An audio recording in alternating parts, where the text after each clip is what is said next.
a Star Wars Battlefront. My name's Jake Basford. I am the Varda magazine geek editor, and joining me again is Scott McMullen, one of the reviewers. We're going to take on the second of the multi MMO kind of missions that you can do with on a PvP, which is the Walker Assault. It's a longer one. It involves a more amount of people. Yep, and people who love the original series will immediately find this one familiar, because this is essentially what took place in some of the opening scenes of Episode 5, The Empire Strikes Back. I'm not... I've never seen the films, so what is essentially going on in this scene? In the film? In this scene, in the film, it was... the rebels are held up on Planet Huff, which is an ice planet, and they are launching... And they are basically being attacked by the Empire, which I believe in this instance will be you? Have you selected Empire this time? I was Imperial this time, which is unusual because the couple of times that I played this in the past, I've been Rebel. So this is going to be interesting for me personally, because oh god, I look like a... What is with that outfit? Girl? No. Okay. So I have to keep things offline. Defend the AT-AT. Oh, awesome. ATS and ATST walkers are on the field as well. Cool. Sounds like fun.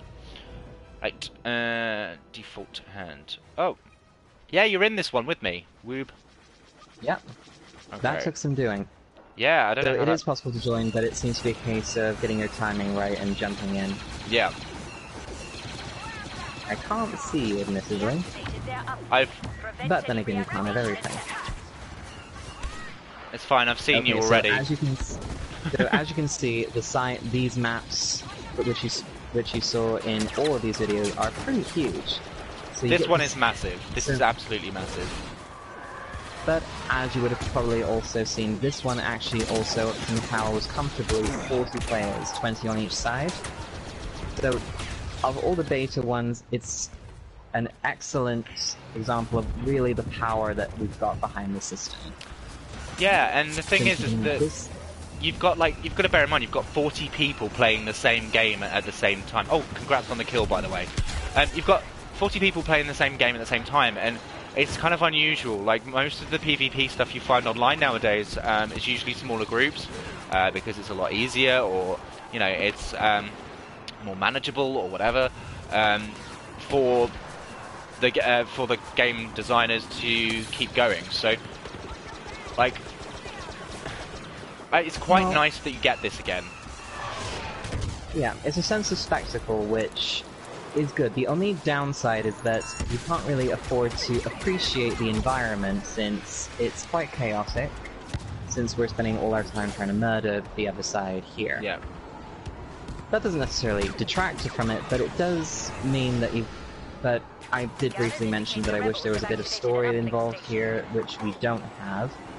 But, you know, ultimately it also shows off the power of the system behind it, and shows that PlayStation 4 and Xbox One both have quite a lot... just how much power they've got behind them, and how much the scope of what you've got here, really. Yeah. Is this available for Xbox One then, as well? Yes, it's available for both. Well, it's just... At least I'm pretty sure it is. That has been an issue with... check that later. Yeah, I'll check this for the article, but it's something that is worth bearing in mind, because sometimes you don't have that cross-compatibility, and Destiny is a really good example of that recently, where they've said, well, hang on a second, there's a reason why... that we've done this, and that was due to graphics, I think, was the reason that they gave. Because, obviously, with... How the hell do you get out of this thing? I'm not familiar with that one, but... Well, basically what happened is, with Destiny, the reason that they wouldn't allow, like, PS3 and PS4, for example, players, even though they're friends on the same network, to team up, was because of the fact that there would be a detriment to PS3 players, apparently, because of the fact that the graphics on the PS4 were HD and therefore better. So... so it seemed to be that there was only, like, there was an Xbox 360 server, an Xbox One server, a PS3 server, and a PS4 server. So I just hope that, you know, that I hope there's not so much of that, because I've got friends that play on Xboxes, Xbox One, 360, PS3. I'd like to be able to play with them in the same team, you know. Well, I would hate to be the one to disappoint you, but that's probably not going to happen. Yeah, I know. Just because of proprietary software, Xboxes will play with Xboxes and PlayStations with PlayStation. But, you know, maybe someday. Yeah, I know. It's just it's a personal thing, you know. It's a shame that it's not available. I mean, my brother, for example, uses an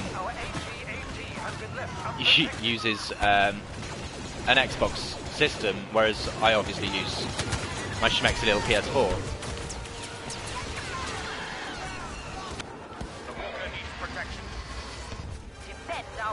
Well, it's one of those things, but, you know, going back to the game in general, though, the good thing about Hoth is, because it's quite a, I suppose, monochromatic planet, it does allow us to have this huge spectacle.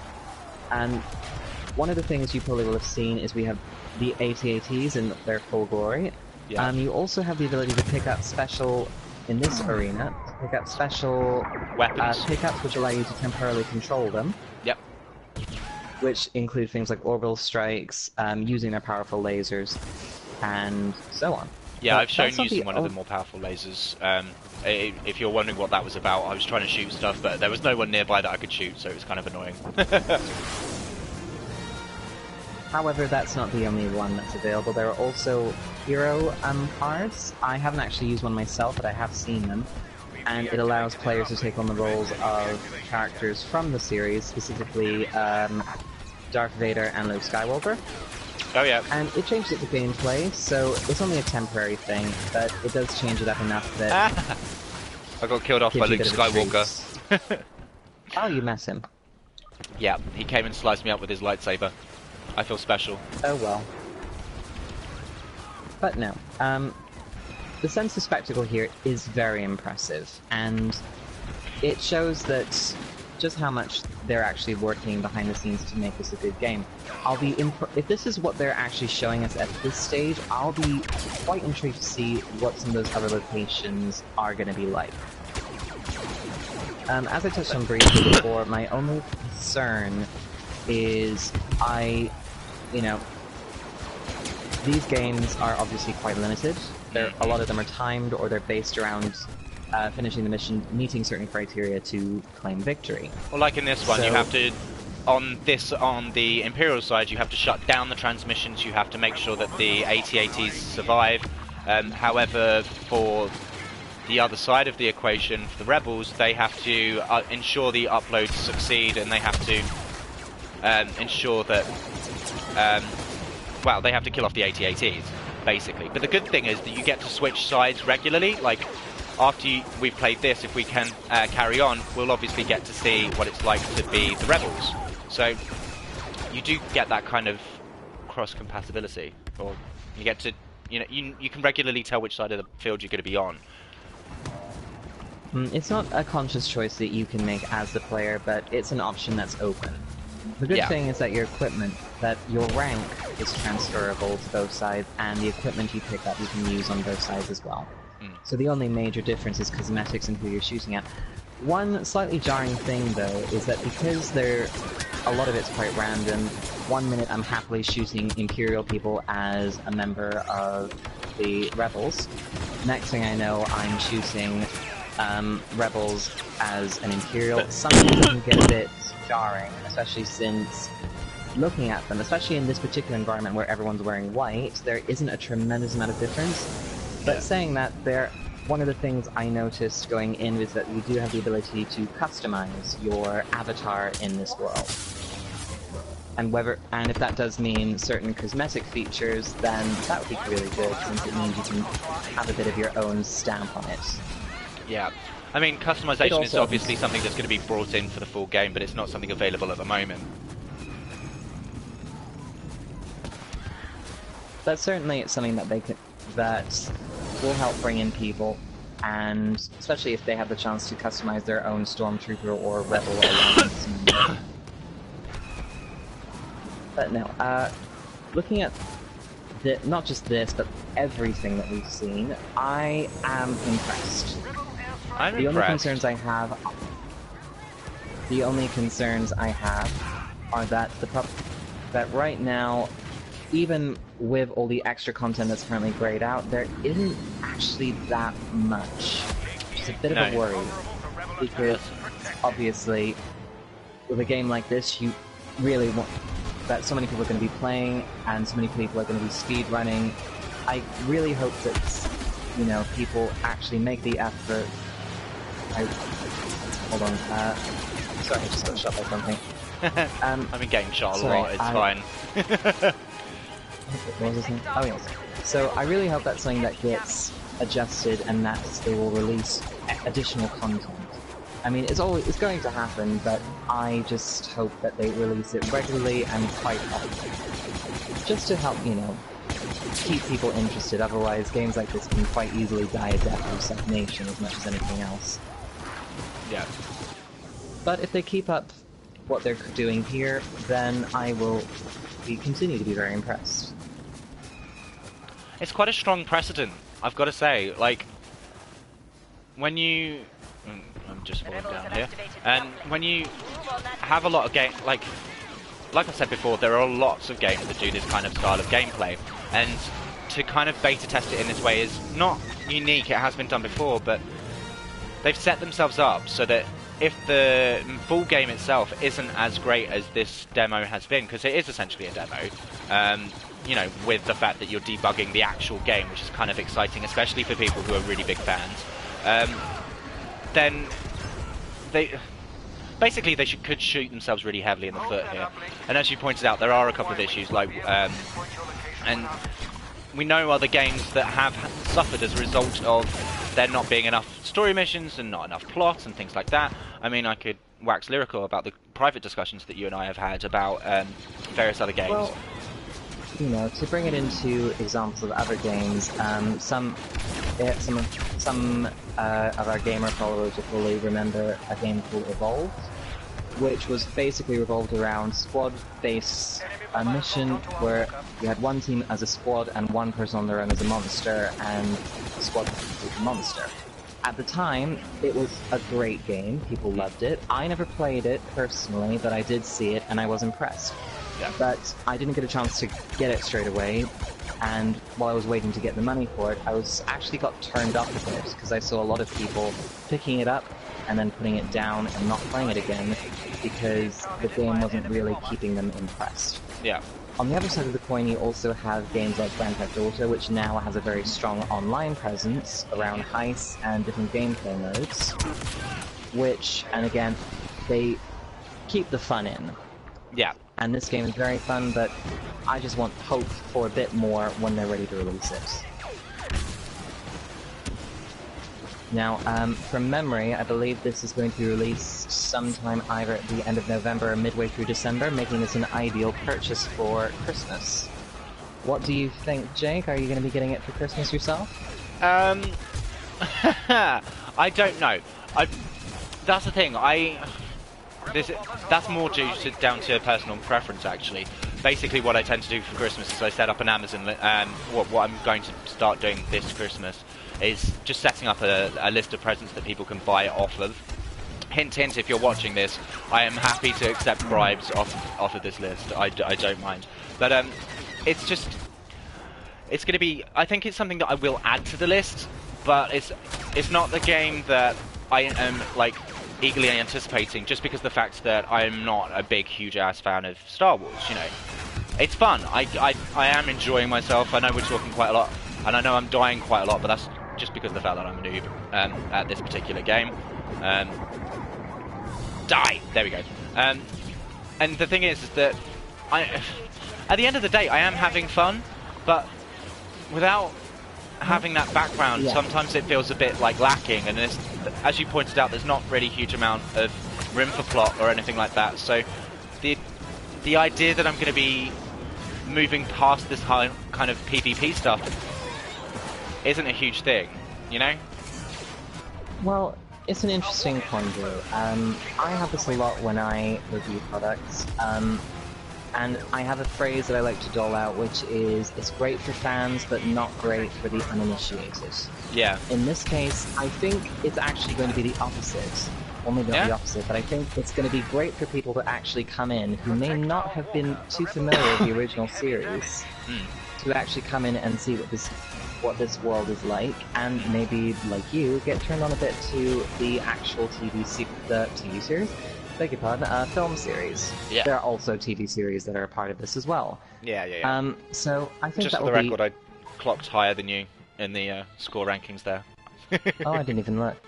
But the whole point around it is, I think that this will turn people on to the films, which I think is great, considering now we're going to be seeing more the films come out again in a new trilogy. Yeah. My concern is that without much story, I can see it getting a bit stale.